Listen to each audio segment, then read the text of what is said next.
guys, so I know this isn't like the month of October, but I still want to do this video because I do love a good horror story. So I got all of my information from AnyStar.com, and I'm going to be listing 10 of the top most haunted areas in Indiana. If you want me to do research on any other city that have haunted places, top 10 haunted places in California, whatever, leave a comment below and I will be sure to do that. So IndyStar.com has based this listing on EMF ratings. And if you want to know what EMF ratings are, they are one of the ways ghost hunters measure spirit activity at a location. EMF stands for electronic magnetic something field. Anyway, EMF is a field of charged particles or an energy field. Spirits are believed to disrupt this field with their presence, which results in a higher reading. PSA announcement: if you choose to visit one of these locations, it is your responsibility to acquire appropriate permission. Private property should be respected at all times, as should all posted signs concerning trespassing, hours of operation, and other local regulations.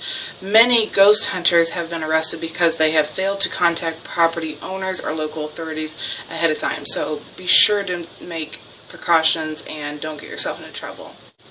I'm going to try to post as many pictures of these areas as I can, but we're going to start off with number 10.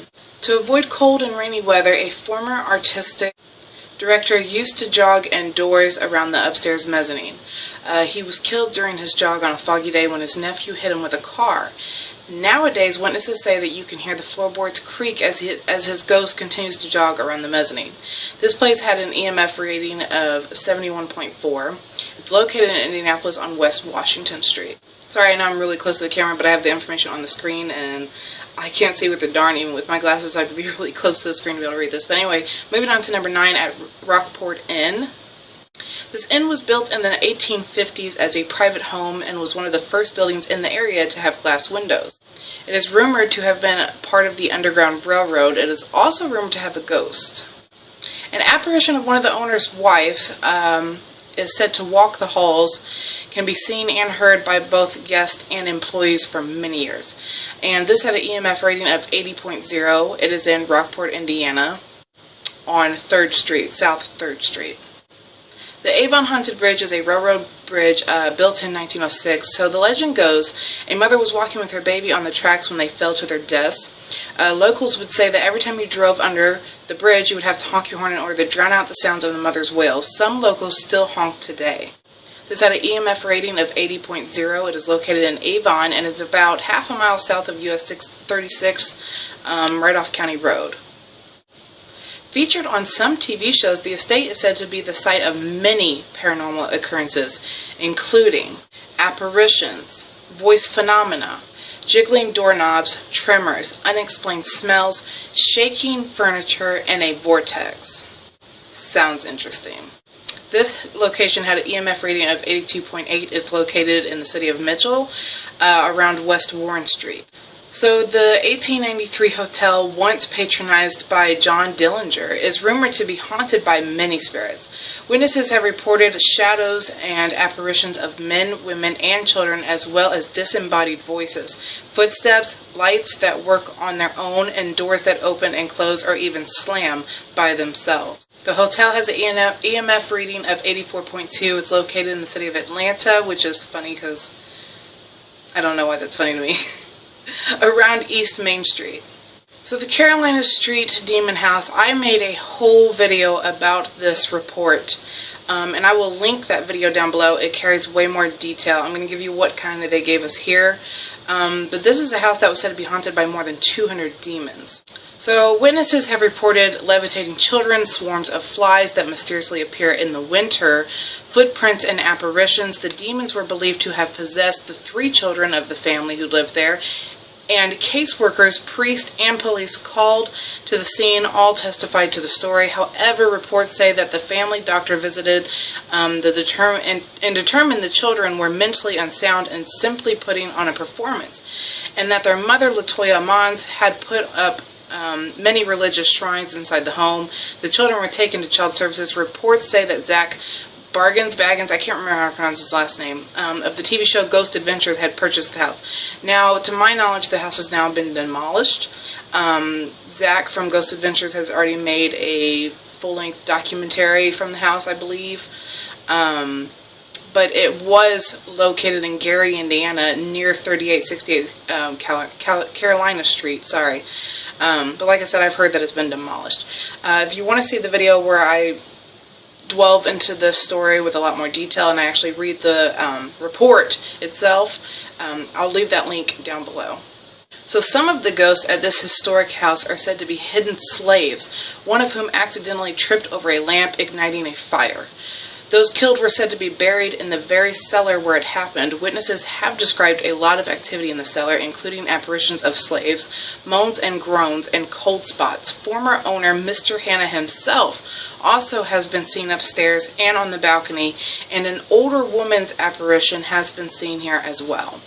The Hanna House has an AMF rating of 85.0. It's located in Indianapolis around Madison Ave.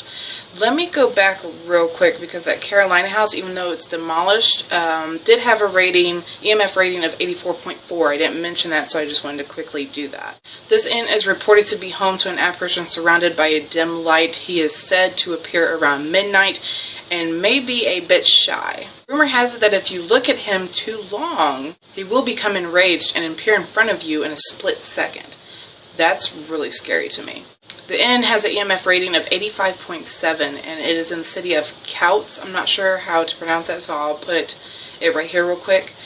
The address I'll also put right here, Bombsbridge Road, South Bombsbridge Road. Moving on to our second one, Hacienda Restaurant. Once a private mansion, Hacienda Mexican Restaurant is rumored to be haunted by apparitions of those who used to live here. Some stories say one apparition belongs to a maid with whom the mansion's owner had an affair. Well, when the maid became pregnant, he shunned her, so she hung herself in the attic. Other stories say the owner became one of the apparitions after he shot himself in the basement.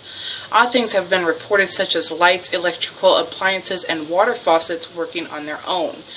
And this restaurant has an EMF rating of 87.1. It is in the city of Mishawaka, I think that's how you pronounce it, and it's right around Lincoln Way West. So our last one here, French Lick Springs Hotel. I have an issue with pronouncing things today. This historic resort hotel complex is said to be haunted by former owner Thomas Taggart, who lingers around the service elevator as mists and phantom tobacco smells. He is said to expertly operate the elevator from beyond when the place gets busy. He is also said to appear riding a horse in the ballroom or down the halls, and holds ghostly parties that the staff have heard through closed doors when no one else is in the ballroom. That sounds a little bit like The Shining to me. Here's Johnny! So a red stain is said to appear in a guest room bathtub where a bride committed suicide, and the cleaning staff claimed the whole 6th floor is haunted by shadows, breezes, footsteps, disembodied laughter, and ghosts who call the front desk from unoccupied rooms. Also, a ghostly African-American bellhop has shown up in photos of the bellhop stand. This hotel has a EMF rating of 91.1. It's in the city of French Lick, and it is on 8670 Indy 56, I think that's the address. Now, while filming this, I had the information on the screen, so I had to be really close, and the information took up the majority of the screen, so I couldn't really see myself in the camera. So I'm going to shit my pants when I edit this video, and there's the ghost standing behind me. There you guys have it. Like I said, I know this is in October. This isn't the Halloween season yet, but I do love ghost stories.